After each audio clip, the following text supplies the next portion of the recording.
nearly $90 billion training the Afghan army. I want to know what we got for our money. So wait. Did y'all hear that?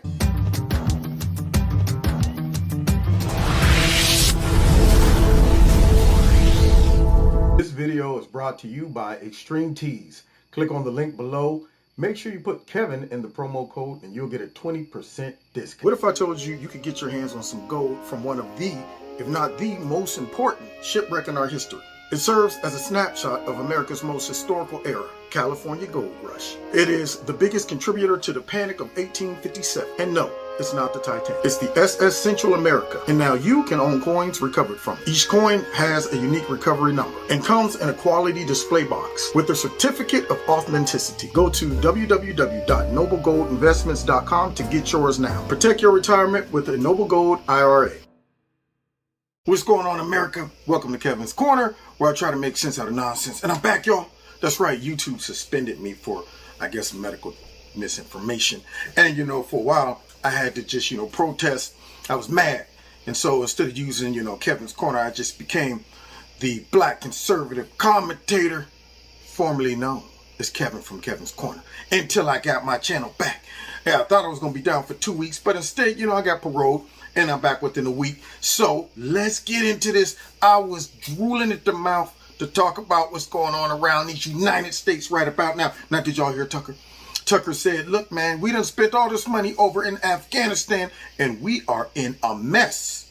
Okay. And there's one particular person that drug us into this mess, and we're going to find out who he is. But before we do that, y'all, we better go ahead and see what Tucker's talking about, because, according to Creepy, Sleepy, Sleazy, Slimy, Sloppy Joe, it wasn't his fault how this all came about. It was because of this well fine-tuned, trained, up-to-date Afghanistanian army. So let's go ahead and see just how proficient they are. And yet that army collapsed almost immediately. Oh, wow. How did that happen? Yeah. Well, a 2009 report from The Guardian suggests one possible contributing factor.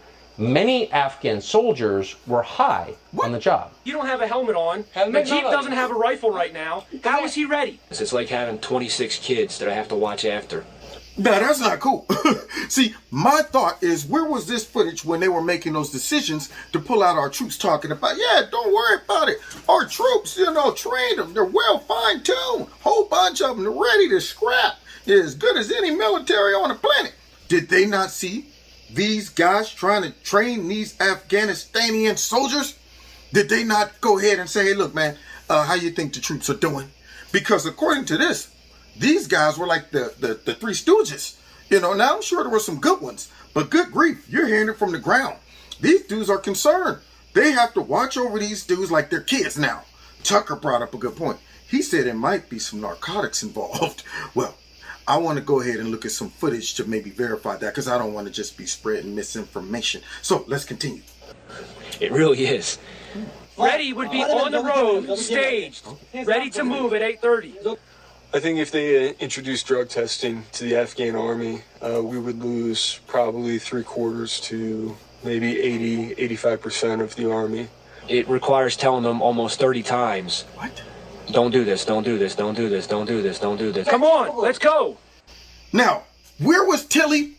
Where was all of these dudes who's supposed to be on top of it? You mean to tell me they didn't radio in and say, all right, guys, we're thinking about pulling out. Do you think the soldiers that we've trained have the ability to, withstand an attack from the Taliban if we pull out? Nobody asked these guys? Nothing? So they just made this choice to pull out. And all of this information about these dudes being on drugs, then we also heard that they weren't getting paid. We heard they weren't, properly trained. It's hard to motivate a person to risk their life and they're not getting nothing in reward. So not only were they not properly being trained and they were disorderly and driving our soldiers nuts because they got to watch over them like they're the Three Stooges, but these guys were on drugs. Now, guys, I want you to go ahead and prepare your gut, because I'm about to bust your gut laughing at these clips. If you ever want to know what being high looks like while you're in the military, here it is. Would you look at these dudes trying to do jumping jacks, y'all? Man, I laughed out loud when I saw this clip. Almost died laughing. Look at that. Look at the one dude. What is that? Wait. It's coming. Watch this. Oh, you see him stumble? The one leg kick up. What is this? What is this? Do you understand how mad you would be trying to coach these dudes up? Oh my goodness. What is this? Oh my, the dude staggering in the front. Did you see that dude almost fall over? Those guys were going to hold it down. Nobody saw this footage. Wow. They weren't even trying to pretend to be sober, y'all. These dudes. I wonder if they all coordinated that before they even went out. Like, today we're going to make everybody mad. What they're trying to train us, we're going to act like we can't do jumping jacks. We make them very mad. So this was the crew that was supposed to be fine-tuned. Okay, these guys are supposed to be in the top notch, you know what I mean? They're supposed to be, a fine-tuned machine, ready to take on any military or threat. That didn't look too fine-tuned to me. So, with that footage being seen, what then would cause Joe Biden and the rest of his team to make such a horrific, and I mean horrific decision, which we're going to be talking about, y'all, before we get back to those jumping jacks. All right, let's get it. We've learned a lot in the past 5 days. Maybe the most important thing we've learned is that Joe Biden is not capable of running the country. Joe Biden is senile. Saying that out loud is not an attack on Biden. Any decent person feels sorry for him. You watch him gaze vacantly into the middle distance or stumble like a drunk man trying to cross an icy street as he careens through his prepared remarks. But in the last week, we've been reminded how tiny our domestic concerns actually are. They're neuroses born of narcissism. A Chinese flu virus? Please. That's hardly the scariest thing going on in the world right now. It's not even close. Wow. The entire U.S. military has just been humiliated by illiterate peasants in turbans. And if that's not insulting enough, many of them were carrying our rifles as they did it. Now, Tucker, you got to be kidding me. You telling me there's some dudes that, like Obama said, ISIL is the JV team and all of that? You mean to tell me all you got to do is have heart and a desire to resist, and you're able to defeat the most powerful military on the planet because we have a dumb leader making horrible decisions? This is an embarrassment. So we had to pull out. These dudes rush in immediately. Immediately. They didn't wait. They didn't sneak in. What does that say about the way they perceive Joe Biden? They perceive him as not a threat at all. At all. For them to come in like that without even a fear of anything happening to them, not to mention they came in, took our weapons, took over the country, made us abandon our embassy, and now we're looking at a complete cluster. And here's our fierce leader, I guess, explaining all of this. I stand squarely behind my decision. Should say that, Joe. Oh, well, look at that. Look at that. Look at his decision. Look at all those Talibanians, y'all, riding around in those cool, clever Humvees and stuff like that. Got our weapon. Oh, my God. Now, do you see this? Do you see this picture of them mocking America as they raise the Taliban flag, eating ice cream? Now, this is one of those moments where I hate to tell all those knuckleheads who voted for Creepy Sleepy, we told you so, but we told you so. Now, I would love to hear your justification of why none of this stuff matters. It's not going to impact us and all of that mess, but you'll just be lying to yourself. This is so bad on so many levels, and we're going to break it down as we go through the rest of this montage. It makes you wonder about the future of the West and who's going to replace us when we're gone. Someone in authority probably ought to be thinking about that and about a lot of other things, too. What are we going to do when the Chinese finally move against Taiwan? How are we going to respond when there's a credible challenge to the U.S. dollar as the world's reserve currency? So, for those bubbleheads who don't think that cause and effect does not happen just because it's long distance, then you probably don't know nothing about, physics and stuff like that. One pebble in the middle of a lake, after a while, that ripple will make its way all the way to the shore. So the fact that we pulled out of there the way that we did sent a mental message to all of our enemies that, number one, we're not willing to support our allies.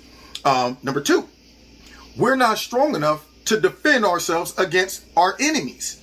And number 3, we don't have a leader that is strong enough to put the foot down in regards to, look, regardless of how or when we pull out, y'all come in and act a fool, we're going to wipe you off the map. And those out there that's trying to pretend that none of this matters, you're kidding yourself. Because see, China, what Tucker brought up, China's been waiting to go ahead and get a shot at the title with Taiwan.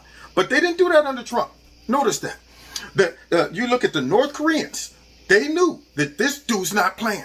They knew that little rocket man, if you keep acting up, shooting rockets, if one rocket hit Guam, we're going to blow you completely off the map. Iran, they knew that, man, this dude ain't playing. He just blew up Solomon Grundy. So we now got to pretend we doing something by blowing up some empty buildings and pretending like we're retaliating. But Trump told them, if one American get killed, we going to blow y'all off the map.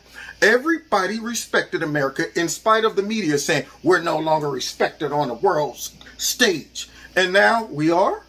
As you look at this, as you see them raising their flag and comparing it to our soldiers, as you see them eating ice cream and stuff like that, riding around in our vehicles, this is respect. Do you think China is going to hesitate 1 second to invade Taiwan with creepy, sleepy, slimy, sleazy, sloppy Joe on the wheels of steel? No. Why? Because this man's compromised. What can he do when his son closed a $1.5 billion deal with China? Nothing. So this stuff will eventually make its way all the way back to our shore. Just the perception of weakness encourages all of our enemies to take advantage of us. So Tucker got a point. Let's keep going. All we can say for certain at this point is that Joe Biden will not be making any of the big decisions going forward. He's not capable of being the president in crisis. Columbia University, and they're at yesterday or I can't remember, maybe the day before. In our administration, the financial collapse, the jobs they lost, and how they never got back to where they needed to be.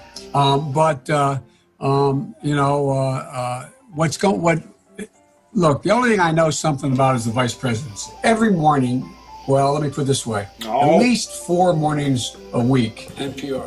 Y'all don't know me. Thank you, Mr. President. I just want to follow up on something you said a moment ago. You said that there's no circumstances where American citizens cannot get to the airport.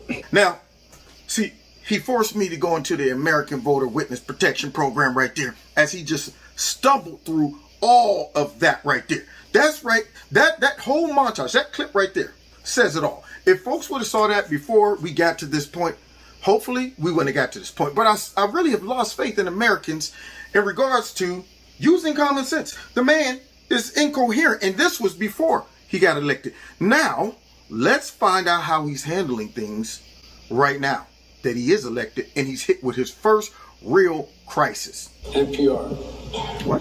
NPR? Thank you, Mr. President. I just want to follow up on something you said a moment ago. You said that there's no circumstances where American citizens cannot get to the airport. That doesn't really square with the images we're seeing around the airport, with the reporting on the ground from our colleagues who are describing chaos and violence. Are you saying unequivocally that any American who wants to get to the airport is getting there and getting past the security barrier and to the planes where they want to go? I thought the question was, how can they get through to the airport outside the airport? What? And the answer is, to the best of our knowledge. Wait a minute. It sounds like Joe had a cheat sheet. What is he talking about? I thought the question was, the man is asking the question right now. So how could you think the question was something else besides the question that the guy's asking right now? Well, I can tell you how. Because whoever this guy is wasn't supposed to ask that question. Joe can't take spontaneous off the cuff questions, which goes back to Tucker's point.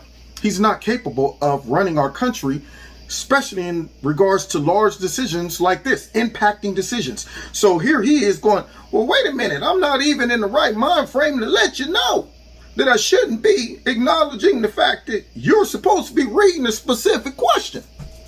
This guy's like, well, I thought the question was probably what was ever on that teleprompter. So he threw Joe off.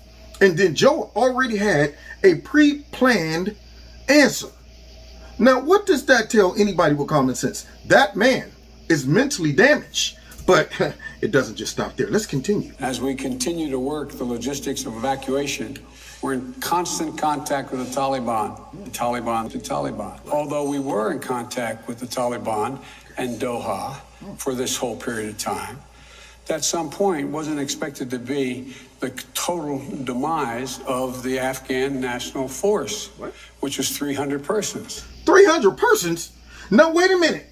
I know Joe's not that great with numbers. I've heard him hack some stuff up. Yes, a gazillion, billion, trillion, gazillion, billions, and stuff like that. But you can't figure out whether it's 300 versus 300,000. You know what? Maybe we better check his work. See, because like, you know how kids, when you're young and you cheat on your math test and you bring that long division up to your teacher and all you got is just the answer without showing how you got that answer, she makes you go back and she says, all right, show me how you got there. I want to check your work. So let's make sure we check Joe's work, because I'm sure it might have been a little more than 300.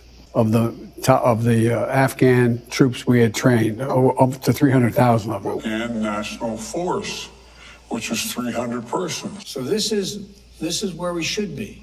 This is about America leading the world. And all our allies have agreed with that.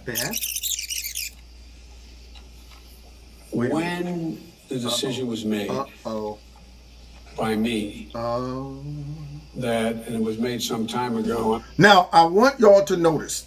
See, I do this so I can psychoanalyze it and break it down. Number one, look at Kamala Harris's face right now. She's looking down at the ground and she's thinking, how did I get myself into this? Is the prostitution worth it? Is swallowing all of the crap that I got to put up with Joe, the media, all of that, is it worth it? She's looking down because she's going, I'm so embarrassed, and I don't want to make eye contact with the people because they might just see through the windows of my soul. Yes. Number two, this man's fiddling, trying to find his answers as he goes into trying to explain that, yeah, we're right where we're at. Number three, the man overcompensates to make the audience think that he's in control by telling people that I'm the one that made the decision, solely by me. So as Tucker was saying something earlier, where he said, you know what, he's not making the choices, he's not capable of doing it. Joe wants everyone to know that this was me, I'm in control. Really, he's not in control. If you got to tell somebody that you're in control, then that shows you're not in control.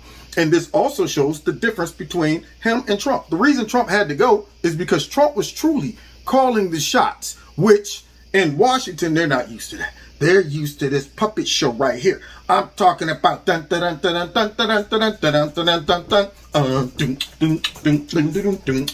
dun dun dun. It's time to celebrate. It's time to, they got all of it. I'm talking animal and everything. It's time to on the Muppet Show tonight. All of that. But now they got a puppet right back in. And they couldn't control Trump. That's why they had to get him out. See, you know what I'm saying? Now they got the puppet back in, and he's trying to make us think he's the puppet master. But we all know somebody's behind him making some real bad choices. So let's continue. You know, when I ran for president saying I wanted to get us out of Afghanistan, one of the things that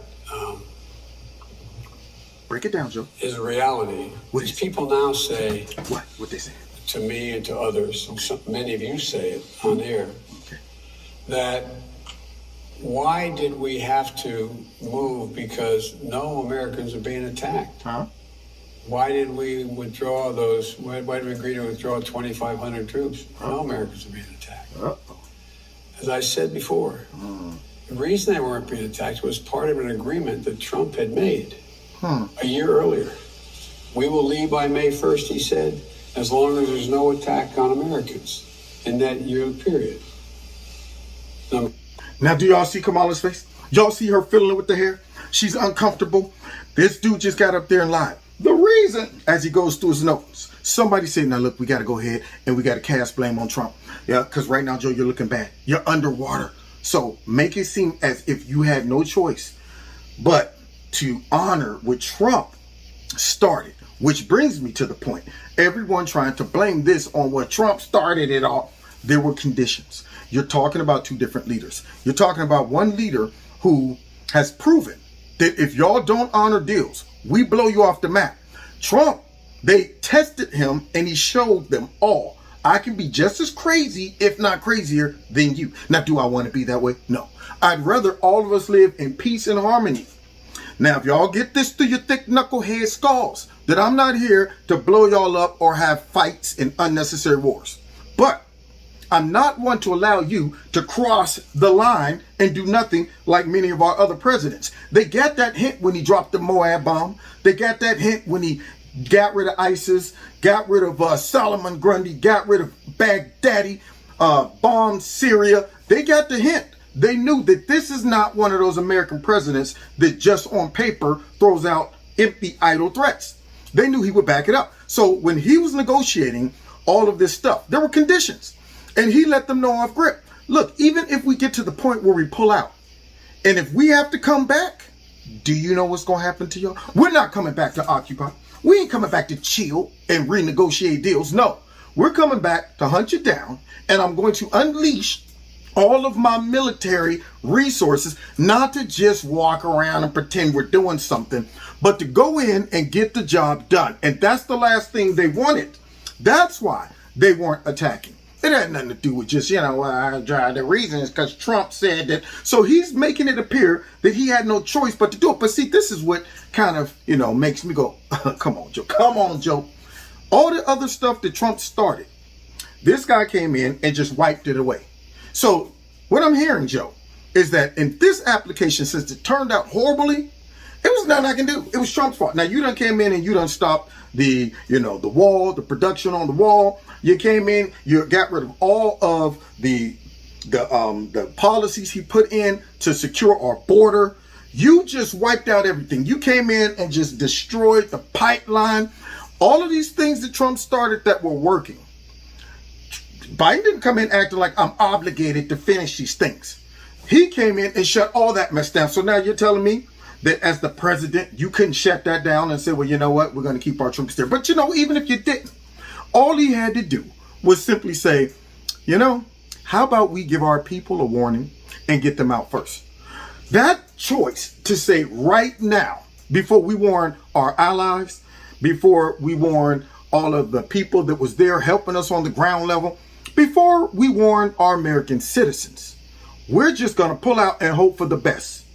That's why Kamala Harris is sitting there going with her hair, because she feels the heat too. Thank you, Mr. President. I just want to follow up on something you said a moment ago. You said that there's no circumstances where American citizens cannot get to the airport. Look at his face.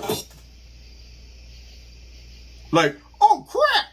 I don't know what to say. It doesn't really square with the images we're seeing around the airport, with the reporting on the ground from our colleagues who are describing chaos and violence. Are you saying unequivocally that any American who wants to get to the airport is getting there and getting past the security barrier and to the planes where they want to go? I thought the question was, how can they get through to the airport outside the airport? And the answer is, to the best of our knowledge, the Taliban checkpoints, they are letting through people showing American passports. That was highly unlikely.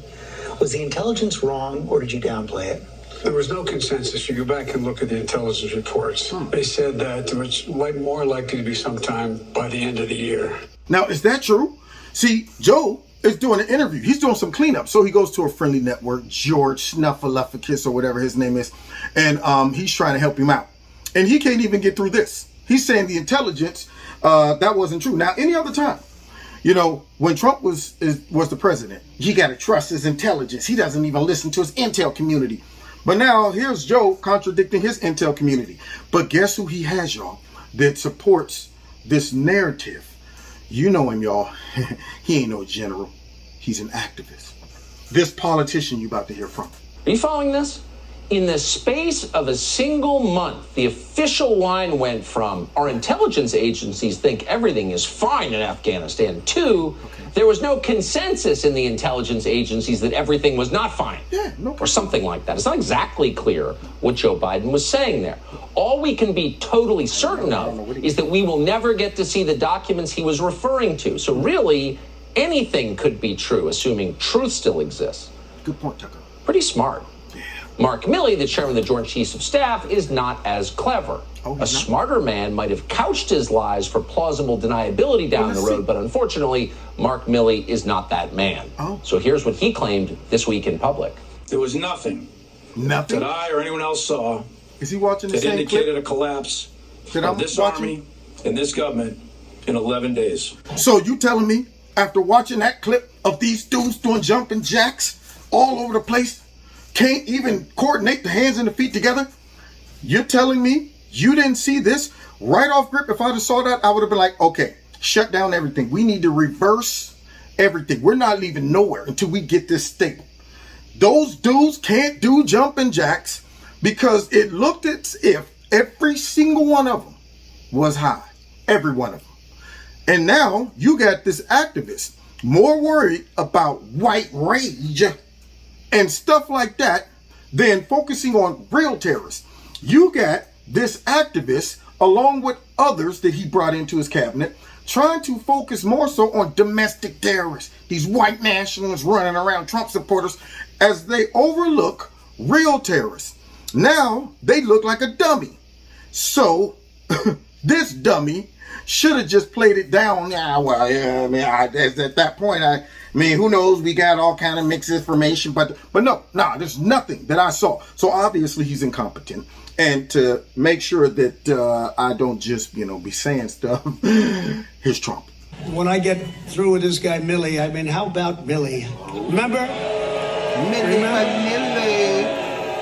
when I walked to the church, proudly walked to the church, that the protesters, they tried to burn it down, but I walked to the church, protesters out there, and Millie was walking with me. Yeah. And the next day, the radical left media starts calling, you shouldn't have walked, you shouldn't have walked. Instead of saying, I'm proud to walk with my president, not because it's me, because of the office.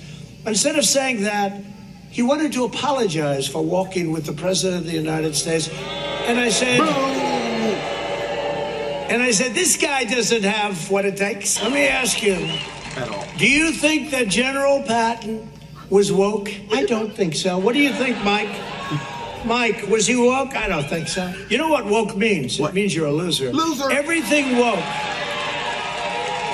Everything woke. It's true. It is true. Everything woke turns to shit. Okay?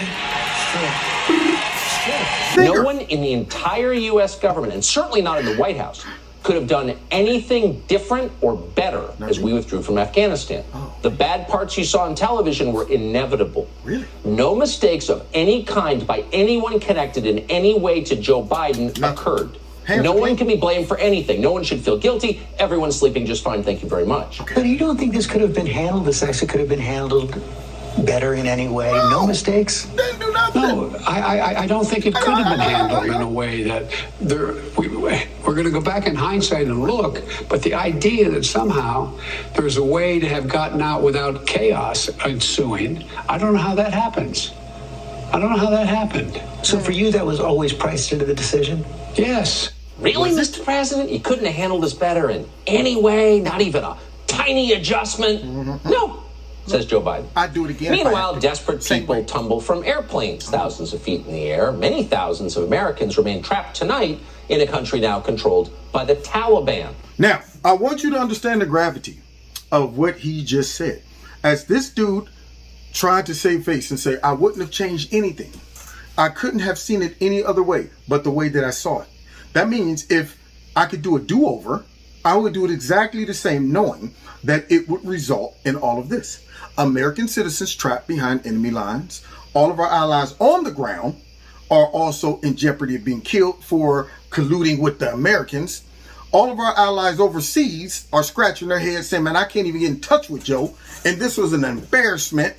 And then you get the Taliban emboldened, mocking the United States, China seizing the opportunity, probably going to make an alliance with the Afghanistanian new, leaders, and all of that lithium over there that they can mine and so on and so forth. You get all of this. But the one that really shocked me was it showed the severity of the danger as these people were willing to hang on to a plane without even thinking it through. When you say, I'd rather take my chances jumping on this plane, knowing that I probably either fall to my death, I'll probably pass out up there, freeze to death, that right there without a spacesuit, you're not getting far. You're not getting far. And yet, these people were willing to take that chance over staying with the Taliban, and yet you got Joe saying, I would do it the same way. I wouldn't do nothing. So you factored in people falling from planes. You factored in England and some of their special forces having to save Americans. You factored that in, Joe. I mean, when Milli Vanilli was giving you some kind of counsel, you're telling me now, all right, Mr. President, let's make this clear. Once we pull out without warning any of our allies, there's going to be chaos, but this is to be expected. And there's going to be people that storming the airport and willing to die by falling from planes. But that's just all baked in the cake when we leave. Now, you have to understand this too. We're going to leave all of our Black Hawks, many of our Humvees, a lot of information and data, and a brand new embassy worth over $1 billion right into the hands of the Taliban. Are you clear with that, Mr. President? Yes. You're okay with that, Mr. President? Absolutely. That's what he's saying right here. And if that's what he's saying, it proves us right, which we already knew. This dude is a jackass. Evil. But no problem, says the president. How do you assess a statement like that? Just like watching it, you wonder, does Joe Biden understand what this moment means to the country he leads? Nope, not at all. We had to leave Afghanistan. He was right about that. It was always going to be ugly. That is true. But this ugly? This humiliating, this destructive to America's authority in the world, this damaging to our future? No, none of that was foregone. None of that was necessary. All of that was a choice that Joe Biden and his advisors made intentionally over months. Wow. They priced it in, as he just told us. They knew it was going to happen, but they did it anyway. Does Joe Biden understand it? Sincerely. Let's see. It's possible that he doesn't. Toward the end of his interview with ABC, there was a telling exchange. That exchange was never broadcast on camera. Now, television networks edit interviews very often for time, but ABC News appears to have chosen to edit out portions that made Joe Biden look, how to put it, not presidential, incoherent, confused. We think it's worth knowing what happened, especially in a moment of national crisis. So we're going to read from the transcript that we were provided. And here it is. George Stephanopoulos. Okay. I think of a lot of Americans, even a lot of veterans who served in Afghanistan, agree with you on the big strategic picture. They believe we had to get out. Good question. But I wonder how you respond to an Army Special Forces officer, Javier McKay. He did 7 tours. He was shot twice. He agrees with you. He says, we have to cut our losses in Afghanistan. Okay. But he adds, I just wish we could have left with honor. Here's Joe Biden's response. Here we go. Look, that's like asking my deceased son, Bo, who spent 6 months in Kosovo and a year in Iraq as a Navy captain and then major. What? I mean, as an Army major. And, you know, I'm sure he had regrets coming out of Afghanistan. I mean, out of Iraq. He had regrets to how it's going, but the idea, what's the alternative, end quote. Now, the president's son was in the Navy, not the Army. He was in the Army, not the Navy. It's not clear from that. We believe he was in the Army and not the Navy. He did not serve in Afghanistan. He served in Kosovo and Iraq. Joe Biden can't seem to remember those details. We're not attacking him. We're not telling you this with glee. We're telling you because it's true. This is the man leading. I'm in the voter witness protection program again. Y'all, he done drove me back in. Did y'all hear that incoherent statement? And to read it out loud really drives it home how nuts this man is and how compromised he is mentally. We're in trouble. We know that someone is calling the shots and it is not him. He's not able and capable of calling those shots. Whoever walked him into this cluster, this big mess, they gave him some horrific advice. And I always have to wonder, what is the end game? Why would you allow Joe to do something so stupid? Then not only that, all of these liberal commentators who prostituted themselves to help get this dude elected at almost any expense. They degraded themselves. They lied. They manipulated. They divided the country. Now they're turning on this guy.